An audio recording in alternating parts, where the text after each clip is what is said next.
just take a walk or something. Check it out. The bitch! Dude, bitch. We don't want to cause problems. Bitch. No, dude, please. You just please said don't. it again, man. Do you not see this? Infestation. Oh, Like a crunch of a footstep or...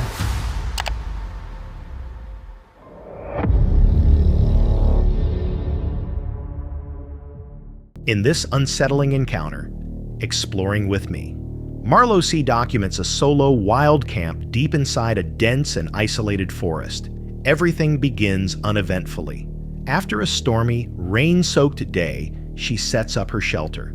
The woods are damp, the air heavy with moisture, but her mood stays positive. As dust settles, she cooks a simple meal and talks casually about her gear, comfort habits, and the usual routine she follows during her trips. The overall feeling is relaxed, even cheerful. But once night arrives, the tone shifts. It's beautiful. The air smells fresh. It's not stifling hot or anything. The reason I have a sweatshirt on is because it's cool, but it's raw, you know, and just because of the humidity and stuff, I have it on. Let's get back to the tent. Taters.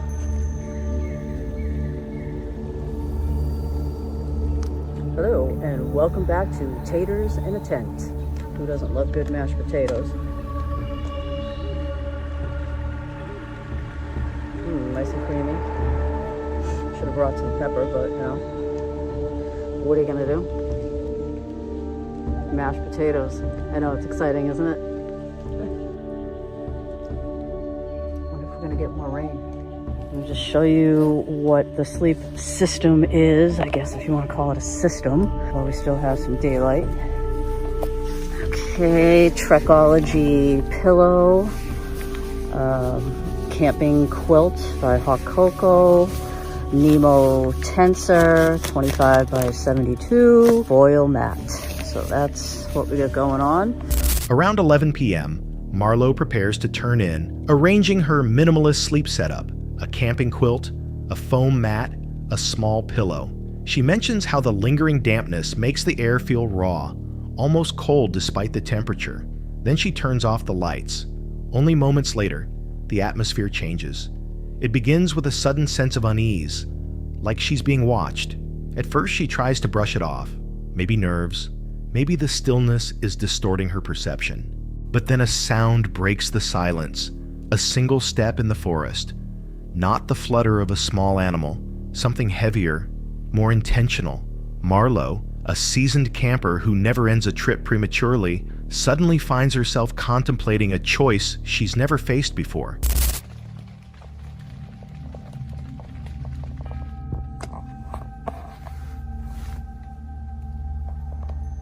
What's that?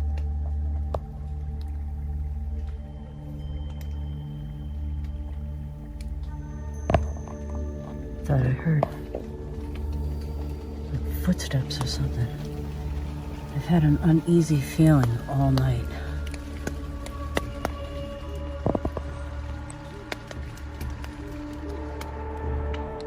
Hello? You ever get that uneasy feeling and you don't know why? I mean, I feel like I'm in like a safe area, but I don't know.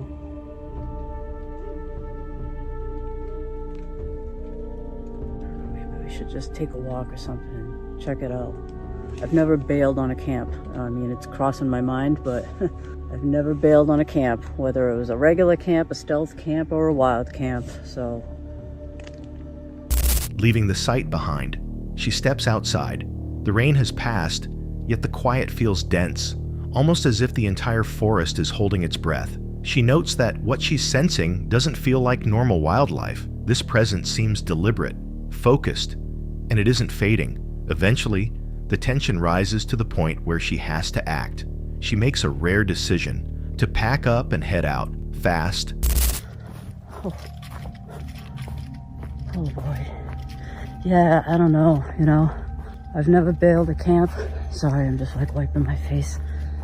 I've never bailed a camp, but I've just got that like negative energy feel or vibe or whatever it is, and I could have sworn I heard like a crunch of a footstep or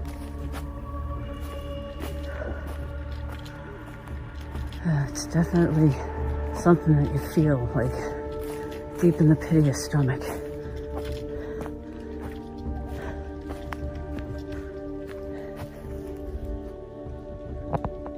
I wonder if you can almost hear my heartbeat. Listen.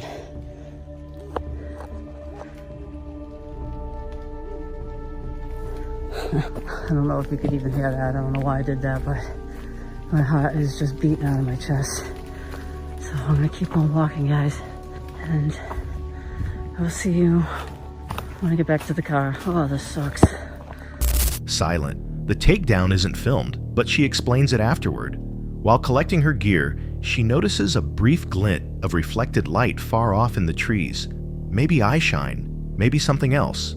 Combined with the earlier sounds and that overwhelming sense of being watched, she decides not to stay long enough to solve the mystery. Some viewers think a large predator, possibly a bear or mountain lion, may have triggered Marlowe's instincts. Others lean toward a psychological explanation, heightened alertness in total isolation. But many believe the tension came from something different, something with intent behind it.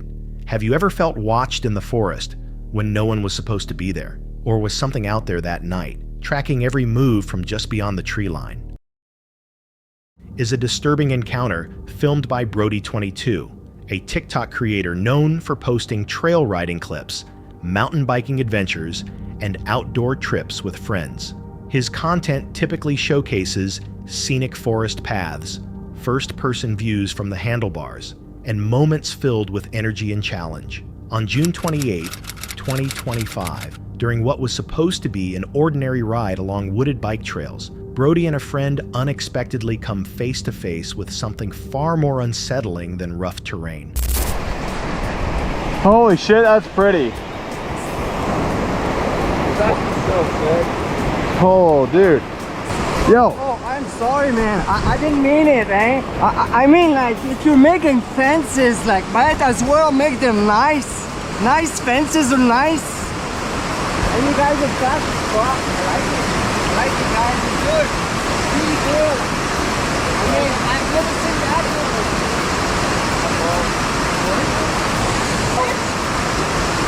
Who's the bitch? Which one? Which one is the bitch? No, no. No. Whoa, what the hell? Who's the bitch? What the hell? Who? You're the bitch? You? No. Yo, dude, what Show do we me do? your bitch. What do we do? What do we do, man? Who's the bitch? What do we do? Hey, hey! You said bitch. No, we didn't.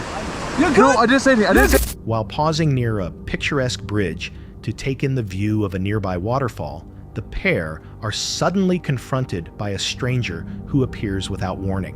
What begins as an awkward interruption immediately spirals into hostility. The man, displaying erratic and aggressive behavior, starts shouting at the two riders for no clear reason. His temper escalates quickly. Within seconds, he grabs one of their bikes and hurls it into the river below. Even as they attempt to defuse the situation and apologize in hopes of avoiding further conflict, the stranger grows increasingly unpredictable. He steps toward them, threatens them, and demands that they fight or follow him into the water. What? Dude, I didn't Are you say sure anything. you're good? I'm sure I'm good. I'm sorry. I didn't mean to say anything, man. And your bike is here. I know. Bitch. What? We're not talking. That bike? No. That bike in the river? Hey, you want to try? Dude, get the away from me! Bitch! Dude, we don't want to cause problems. bitch. No, dude, please. You just please said stop. it again, man. Because you're hitting me, please. Buddy, stop. We don't want to fight. Run in Buddy, your nuts. please stop. Please. You do that again. You go in the river. Okay, I'm sorry. You I'm sorry. hear me? We're sorry. Do you We're hear sorry. me? I hear you. I'm sorry. I'm sorry. There's two bikes there. He could be in the river. Okay, we're sorry. I'm an asshole. I'm a bitch. But I won't do it because you're young as fuck. We're sorry. I'm 48. I'm really sorry, man. You want to do it again? No, we're sorry. We'll leave. We're sorry, man. We're sorry. I'm really I sorry. mean, you might need a break. We'll take a break. We'll just chill here. We'll just chill, man. Okay? Hey, you know there's a cougar around here. The cougar is chasing people. Okay. I don't know that cougar. But watch yourself, boys. Okay, really careful. Watch yourself, boys. Really careful. You want to punch again? No. You want to kick? Show me your skill. You No. want to go in the river with me? Man, I'm really Hey, sorry. you want to go in the river with me? Swim maybe? You want to swim because biking is boring? We're not trying to cause anything. We'll leave, man. We'll leave. Hey, you did 1 fence, 2 fence. Bitch, you called me. Who called me, bitch? His agitation intensifies as he continues making disturbing remarks and aggressive movements. Throughout the ordeal, Brody and his friend keep their composure, focusing on de-escalation while maintaining distance. After several tense minutes, the man finally backs off just enough for them to retreat and get away safely. The clip ends without further confrontation, but the tension of the moment is unmistakable. Based on the man's sudden outburst, many viewers speculate that he may have been impaired by drugs or alcohol, or possibly dealing with untreated mental health problems. His rapid shifts in behavior and sudden physical aggression were deeply alarming and could have led to something far worse. Encounters like this highlight that during outdoor outings, the biggest danger isn't always the environment. Sometimes it's the unpredictable people you encounter. How would you have reacted in a situation like this? Tonight's unsettling footage comes from the YouTube channel It's Bates, a creator known for late-night explorations inside abandoned structures, eerie tunnels, and remote forest areas where unusual activity is often reported. On November 24, 2023, 2 explorers entered a dark, isolated stretch of forest shortly after 1 a.m., expecting a routine nighttime outing. Guys, so we started hearing like really weird things.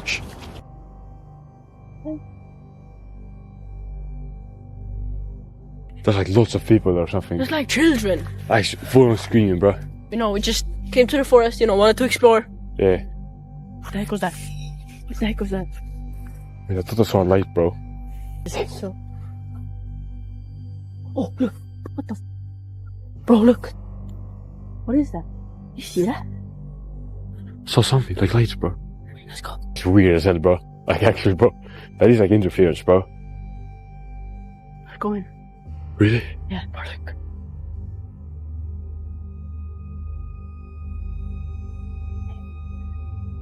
That's candlelight. Let's go in there for a little bit. We gotta hide here or something. Frick.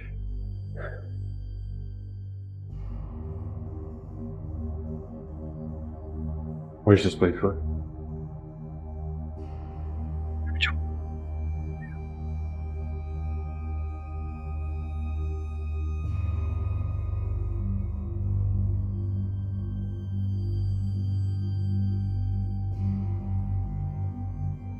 Let's go. Here. Come here. Come here, bro.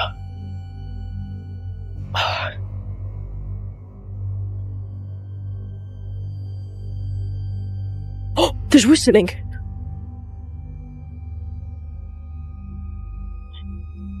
Wait, bro, where are you going? Oh.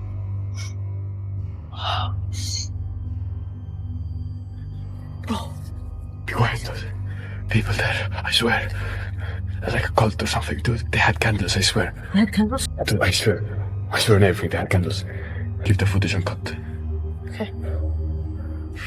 What they encountered instead was far from ordinary. Not long after stepping into the woods, they began picking up disturbing sounds. Distant screams, faint whispering, and bursts of light flickering between the trees. The peaceful atmosphere quickly shifted into something unnerving as the noises grew louder and moved closer. Looking for cover, the pair came across an old, deserted tunnel. They slipped inside to regroup, but the tension only escalated. Frick, we're in the tunnel, bro. Guys, it's so creepy. Why are there people here? It's 1:35 a.m. I still hear them. I still hear them, though. Let's go. What was that? Did that came from outside or what?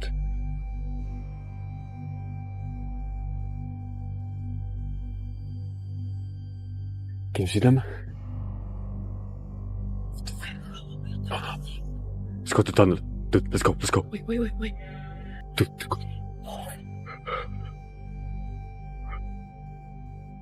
Quiet, go. Anything else? What is that? What the fuck is that? Oh no, dude. It's 137, as you see. Let me see. Oh, shit.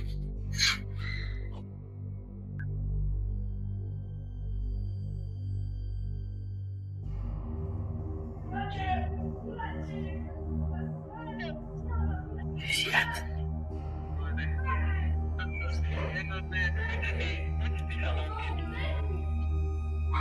Let's go.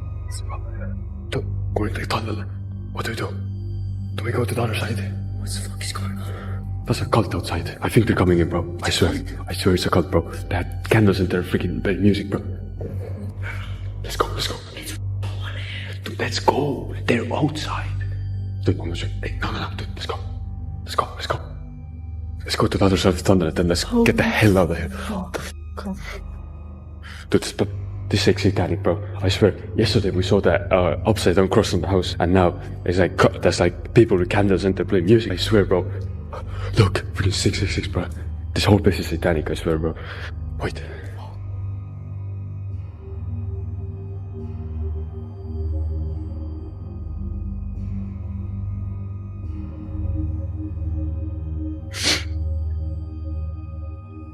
No, dude, let's go. Oh, dude, I know, dude, no, come here.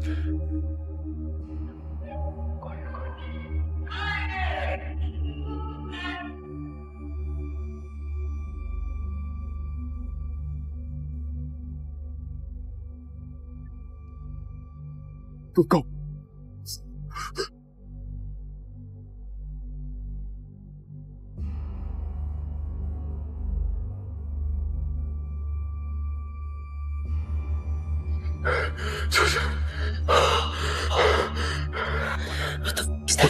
If you see them one more time, let's get the fuck out of here. Turn it off. They have a flashlight. The other time, the light shined right in front of me. It shined like right on me, bro. Wait, we're going. Oh my god. I don't see them.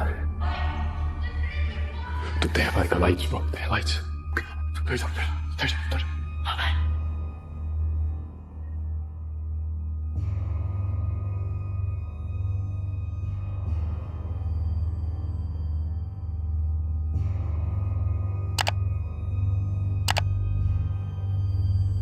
Outside, more voices echoed through the forest. Soft music drifted through the air. Then they saw them. Several figures standing among the trees, each holding a candle. It didn't feel random. The timing, the behavior, and the ritual-like appearance of the group hinted at something more, possibly some type of ceremony taking place deep within the woods. The explorers whispered among themselves, weighing whether to stay hidden or make a run for it. As additional lights appeared and beams from flashlights swept across the forest, they made their choice: escape. They rushed out through the opposite end of the tunnel and disappeared into the trees, leaving behind whatever was unfolding in the darkness. Some viewers believe the pair accidentally stumbled onto a real cult gathering. The candles, music, and coordinated movements didn't resemble anything campers or late-night hikers would normally do.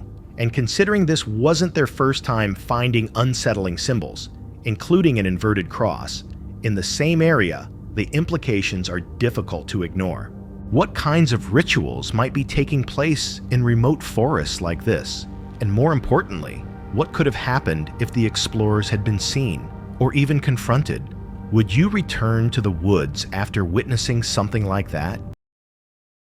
The next unsettling clip comes from metal detecting in Alaska, a channel run by Keith, who documents his treasure hunting trips across the rugged and isolated landscape of Alaska. On January 29, 2020, while navigating a muddy backwoods trail, Keith and his grandson Joe encounter something they never expected to find. All right, so me and Joe are coming out this old road, and we have to cross this giant little mud bog. So he crosses, and I'm just about to cross, and he says, "Hey, I thought I saw some kind of footprint." So we started looking, and check this out, guys. This is freaking crazy. Look at this. Do you not see this? Oh, there's my hand. Look at the size of that footprint. You can see the toes. As they work their way through a rough, swamp-like stretch of path, they are forced to cross a deep patch of mud.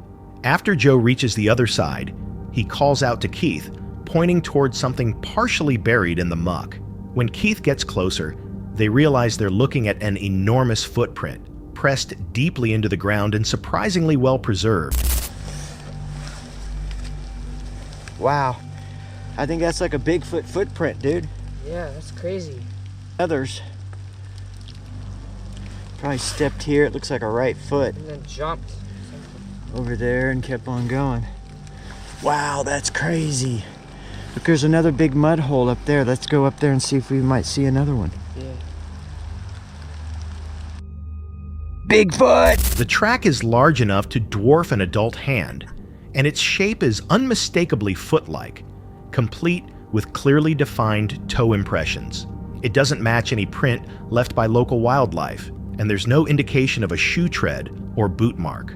The two look around for a second print and speculate whether whatever made it might have taken a long step or possibly leapt across part of the muddy trail. Driven by curiosity, they continue further down the road to see if they can spot additional signs. The temperature is cold, the mud is thick, and the isolated conditions make the presence of such an intact barefoot impression even more puzzling. The proportions and detail of the footprint, especially the well-shaped toes, closely resemble a human foot, but at a significantly larger scale. The idea of a person walking barefoot through freezing, swampy mud seems unlikely. While skeptics might argue it's a prank, a distorted animal track, or simply misread terrain, the clarity and location of the print create more mystery than explanation. Given the weather conditions and remote environment, one possibility is harder to dismiss. Could this be the track of a Sasquatch? Is this footprint from a known animal we've overlooked? Or could it be a rare piece of physical evidence suggesting something far more mysterious? Share your thoughts in the comments, and if you've ever found anything similar along a trail, we'd love to hear your story. On the night of June 23, 2009, a group of friends parked beneath a calm, star-filled sky witnessed something they struggled to explain. The footage, later uploaded by Hale Caden, a creator known for covering paranormal phenomena and unidentified lights in the sky, shows a series of flickering orbs hovering overhead. At first, the lights might seem like aircraft or even camera interference, but as the recording continues, the moment becomes increasingly unsettling. It starts with a casual view from inside their vehicle, a quiet scene that quickly shifts as the group's attention is pulled toward the sky.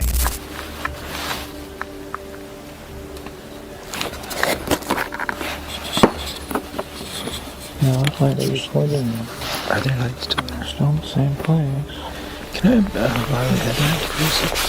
Oh my goodness. See? Oh. 3.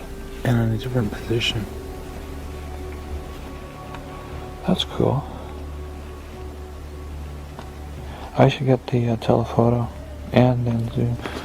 Above them, 3 bright orbs drift quietly, each one shifting in intensity without any recognizable pattern.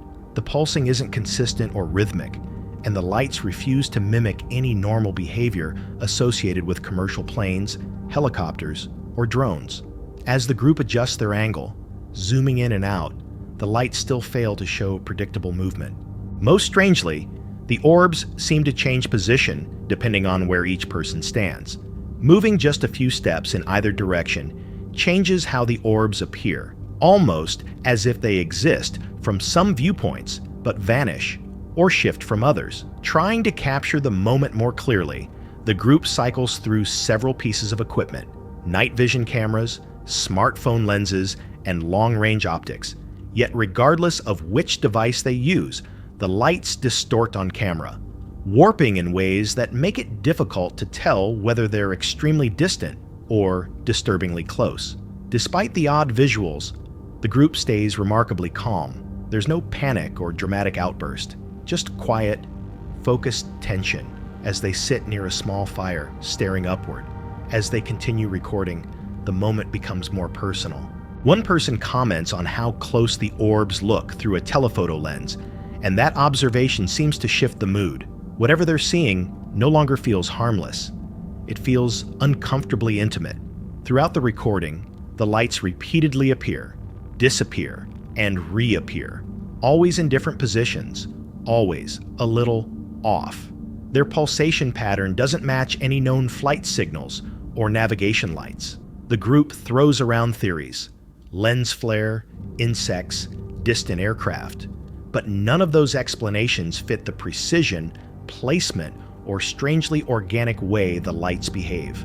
What makes the footage compelling is how raw it is.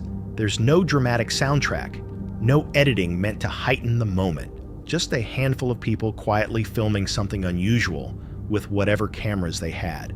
Some viewers interpret the encounter as a classic UFO sighting, pointing to the light's unpredictable behavior, lack of a visible structure, and the way the orbs distort on multiple devices as signs of something genuinely anomalous. Others suggest it could have been a rare atmospheric effect or an optical anomaly. But even skeptics admit that the consistent movement and multi-angle filming make it difficult to dismiss outright. The way the orbs seem to shift position based on the observer's angle raises deeper questions about perception itself, whether the phenomenon was physical or something less tangible. Was this a rare natural event or something far harder to categorize? Why were the orbs only visible from certain angles? And what explains their sudden appearances and disappearances? If you've ever witnessed strange lights or experienced something that defied easy explanation, share your thoughts in the comments. Sometimes, the simplest footage leaves the strongest impression. We like to believe we have a solid grasp of the world around us, but every so often, in quiet hours or in forgotten isolated spaces, it's the unexpected, the subtle movements and uninvited warnings that remind us how little control we truly have. This video, originally posted by Dave Explores, follows an experienced urban explorer well known for navigating long-abandoned sites. His channel revolves around documenting real-life mysteries, visiting ghost towns, remote desert ruins, and obscure slices of forgotten history. Over time, he has recorded everything from weather-beaten homesteads and corroded vehicles to remnants of old mining camps. On April 2, 2023, while surveying a cluster of empty structures and deteriorating vehicles, Dave comes across something far more dangerous than unstable floors or collapsing rooftops. This place is a snake infestation. Oh sh! Two snakes. I am wearing my gaiters, by the way, but still, where did that snake go?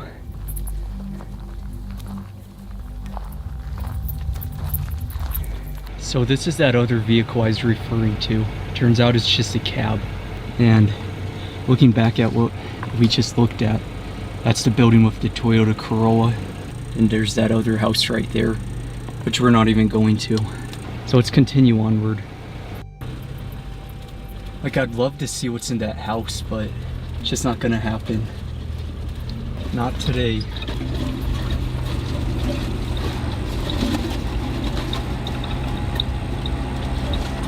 Continuing forward, we have a couple other homesteads which I'm not going in. Not after that rattlesnake.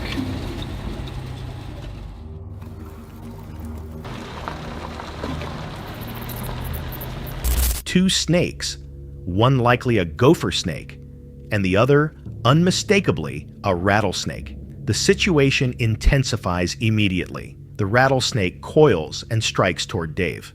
Even though he's wearing snake gaiters, the suddenness of the attack forces him to step back quickly. His reaction makes it obvious he wasn't expecting that level of aggression. The close call rattles him enough to reconsider his exploration plans on the spot. After the encounter, he scans the nearby structures: a derelict truck cab, scattered debris, and several rundown houses. A building he originally planned to explore is now completely written off. Despite his interest in the location, he knows when not to push his luck. With venomous snakes active and potentially hidden under scrap, floorboards, and brush, he decides it isn't safe to move forward. He notes that he may return during colder months, when snakes are slower and less active. He ends the video with a reflection many viewers relate to. Snakes inspire a very real, instinctive fear. Whether it's their venom, their silent movements, or the primal reflex they trigger, even a brief encounter can leave nerves frayed. Venomous snakes, in particular, carry a level of danger that demands respect. While the incident may seem small compared to other hazards explorers face, it underscores the unpredictability of abandoned environments. Nature eventually reclaims everything, and in doing so, forgotten structures become home to creatures that react defensively when disturbed. The fact that the rattlesnake struck despite Dave's precautions shows how quickly an exploration can turn into an emergency. Was this just an unlucky moment at the wrong time, or do abandoned places hold more hidden dangers, both natural and possibly something else? And if you were in Dave's situation, would you have kept exploring, or called it a day the moment you saw the snakes? Let me know in the comments. That's it for tonight. Which moment creeped you out the most? Drop it in the comments. Have your own story? Share it with us, and stay tuned. The next one is even darker.